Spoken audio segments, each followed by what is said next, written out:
el actual campeón de fútbol femenina indígena, selección de Pauyán, entrena mutiite hasta Tashuriba Ticupinato Baritia.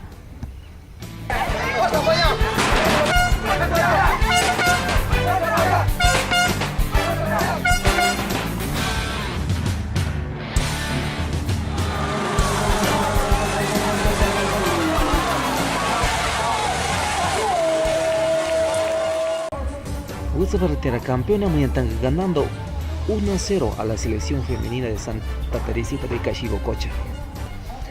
Natu Baritia, campeona Murvitishina Nash, entrena Mantiicane bajo la dirección de usted director técnico Jusber, Noncayo Bacarano, y a Mukiri, y Antan entrena Mutiigane, hasta un botico usted selección compacto para que hasta las campeonas Murvitupinato Baritia.